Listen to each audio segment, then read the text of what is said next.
नमस्कार बच्चों। BA part third year में आपके एक चैप्टर है प्रसवकालीन देखभाल और उसके अंदर हम पढ़ेंगे आज प्रसव प्रक्रिया।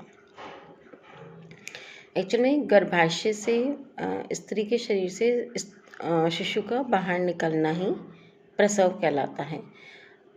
गर्भस्थ शिशु के बाहर निकलने की प्रक्रिया को हम प्रसव कहते हैं।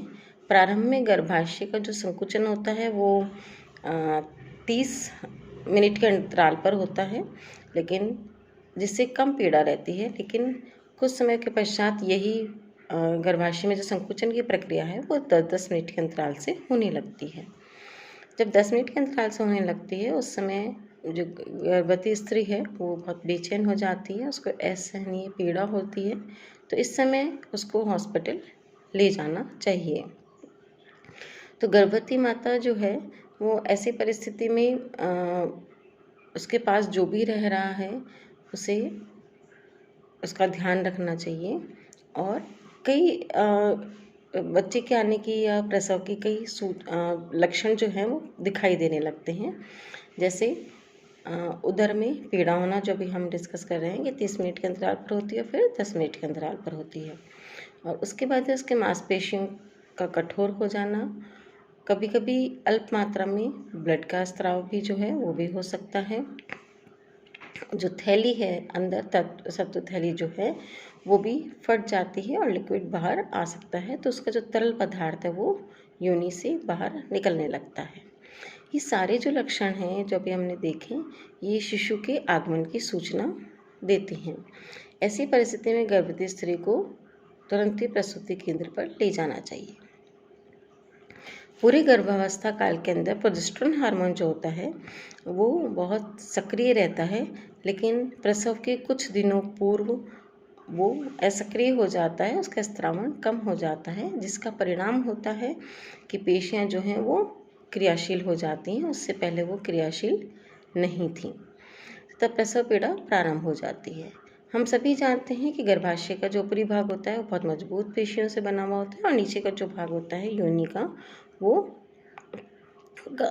सॉफ्ट कोमल पेशियों के द्वारा बना हुआ होता है। और गर्भाकाल के समय में ये जो योनि की जो पेशियां हैं वो ऊपर की ओर उठ जाती हैं, जिसके कारण गर्भाशय का ऊपरी भाग सिकुड़ कर छोटा और मोटा हो जाता है और इसका जो निचला हिस्सा होता है इसको ग्रीवा वो खुल जाती है। योनि का आकार जो होता है प्रसव के समय बढ़ जाता है। तो प्रसव वेदना के कारण जो है वो गर्भाशय की मांसपेशियों के संकुचन प्रसारण के कारण योनि का द्वार खुल करके चौड़ा हो जाता है और उसी योनि द्वार से शिशु जो है वो बाहर निकल करके आ जाता है और इसी को हम कहते हैं शिशु जन्म या प्रसव। प्रसव की जो प्रक्रिया है वो बहुत जटिल प्रक्रिया है और हम इसको स्टेप वाइज पढ़ेंगे। सबसे पहले हम पढ़ेंगे कि प्रसव पीड़ा के जो कारण हैं वो क्या हैं। तो प्रसव पीड़ा के कारण जो है वो सबसे पहला तो यही है कि प्रोजेस्टेरोन हार्मोन जो है उसका कम स्त्रावण होना।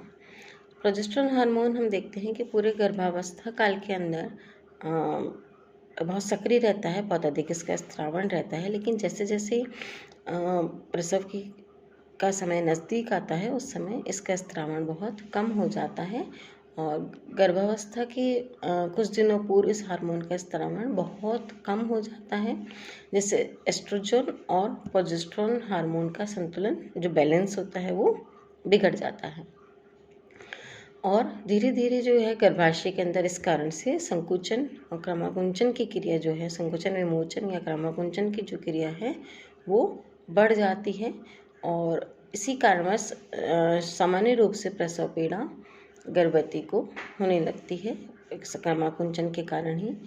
और यही सबसे पहला जो होता है वो कारण होता है प्रसव का।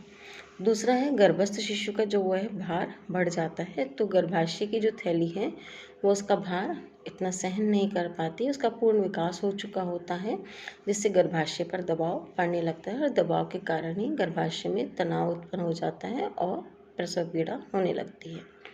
तीसरा आता है पेशीय संकुचन। जैसा भी हमने देखा कि प्रोजेस्टेरोन हार्मोन जो है उसका स्रावन कम हो जाता है। इस कारण से गर्भाशय की मांसपेशियां जो हैं निचले हिस्से की अपेक्षाकृत अधिक मजबूत और सशक्त, बड़े आकार की, और इसमें संकुचन सबसे पहले होने लगता है।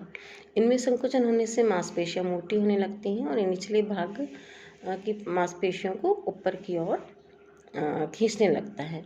ऐसा होने से ग्रीवा जो है वो ऊपर की ओर चढ़ जाती है और विस्फारित हो जाती है, खुल जाती है, योनि द्वार खुल जाता है, चौड़ा हो जाता है और शिशु जो है अपना जो सर है वो योनि द्वार में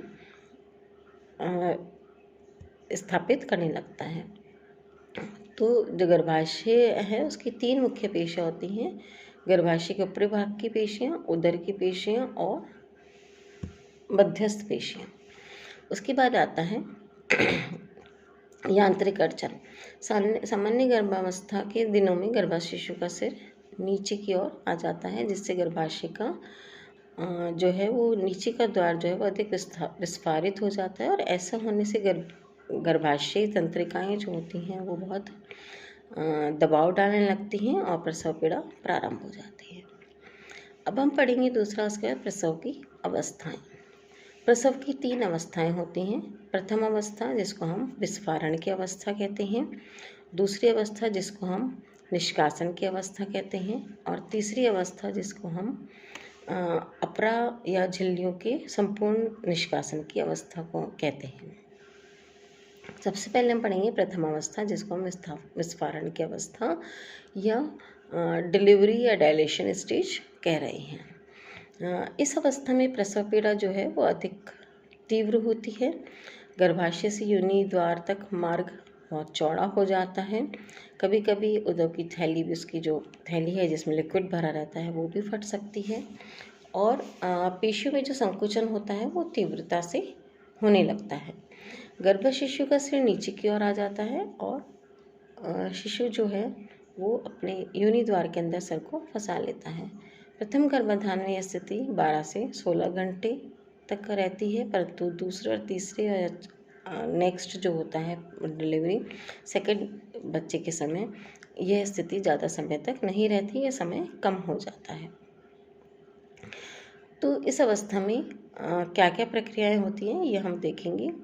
गर्भावस्था में संकुचन अधिक तीव्रता से होने लगता है। संकुचन प्रत्येक 2 से 5 मिनट में होने लगता है, पहले 30 मिनट में, फिर 10 मिनट में, फिर 2 से 5 मिनट में और उसके बाद 30 से 40 सेकंड रह जाता है। इस समय गर्भाशय का रक्त दबाव 35 से 45 मिलीमीटर पर Hg होता है। इस अवस्था में पीड़ा गर्भाशय के निचले हिस्से में होते हुए सब तरफ फैलती रहती है, पैरों की तरफ भी फैलती रहती है। यह गर्भवती स्त्री के लिए बहुत ही कष्टप्रद स्थिति रहती है। दूसरा होता है गर्भाशय संकुचन होने से गर्भाशय से योनि द्वार तक पूरा जो मार्ग होता है वो चौड़ा हो जाता है, विस्फारित हो जाता है, थैली फट जाती है, तरल योनि द्वार जो है वो बाहर निकलने लगता है और शिशु का सिर पूर्ण रूप से अपना स्थान बना लेता है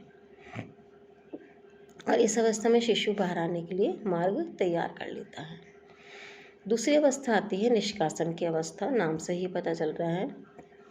इस अवस्था में ग्रीवा का पूर्ण विस्फारण हो जाता है, गर्भाशय थैली फट जाती है और धीरे धीरे शिशु जो है नीचे के शक्कर के बाहर आ जाता है और शिशु का जन्म हो जाता है।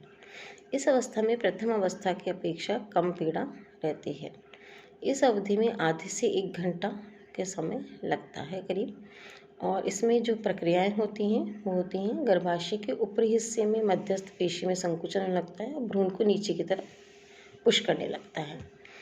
ग्रीवा का जो पूर्ण रूप से विस्फारण हो जाता है इससे शिशु का सिर योनि द्वार से बाहर निकल जाता है। भ्रूण के सिर के बाहर निकलते ही एक तीव्र संकुचन होता है तथा उसका संपूर्ण शरीर बाहर की तरफ निकाल दिया जाता है। इस स्थिति में नाड़ी गति बहुत तीव्र हो जाती है, महिला का मूल बहुत लाल हो जाता है और शरीर जो है वो बहुत शिथिल और पसीने से लथपथ हो सकता है। अब हम देखेंगे कि जो अगला प्रसव की जो तीसरी अवस्था है जिसमें कि अपरा, अन्य झिल्लियाँ, उन सबका निष्कासन होगा। तो इस समय भी वापस वैसे ही पीड़ा होती है जैसे कि प्रसव के समय होती है। इस समय बहुत ध्यान रखने की आवश्यकता होती है कि पूरा अपरा का पूरा भाग और पूरी झिल्लियाँ, सब कुछ तरल, सब कुछ पूरा बाहर आ जाना चाहिए, अंदर कुछ भी नहीं रहना चाहिए। तो इस बात का ध्यान रखना चाहिए। तो वापस से प्रसव के पश्चात गर्भाशय 15-20 मिनट से के अंतराल पर संकुचन करने लगता है और वही बहुत तेज़ी से पेन वही प्रसव के समय जैसे हुआ था वैसे ही होता है। इसमें अपरा, नाभिरज्जु, अन्य झिल्लियाँ प्रसव गर्भवती स्त्री के शरीर से बाहर निकल जाती हैं। इस समय पेट बिल्कुल खाली हो जाता है और बिल्कुल एक छोटा उसका आकार हो जाता है। इस समय जो क्रियाएं होती हैं वो गर्भाशय दीवार से अपरा का अलग होना होता है पहला। उसके बाद ऐसा होने से क्या होता है, गर्भाशय संकुचन के दौरान नीचे का सकता चला जाता है और योनि द्वार से बाहर निकल जाता है। गर्भाशय संकुचन अधिक नियमित और शिशु जन्म की अपेक्षाकृत कम पीड़ा वाला होता है, लेकिन हाँ पीड़ा जरूर होती है। गर्भाशय संकुचन से रक्त के साथ साथ अपरा, अन्य झिल्लियाँ सब बाहर आ जाती हैं और गर्भाशय में घायल हुए स्थानों पर फाइब्रिन का जमाव होने लग जाता है, जिससे कि ब्लड का जो बाहर निकलने की स्थिति है वो उसको कंट्रोल किया जा सके, स्राव को नियंत्रित किया जा सके। जब गर्भाशय का संकुचन समाप्त हो जाता है तो प्रसूत स्त्री को उसके पश्चात रेस्ट मिलता है।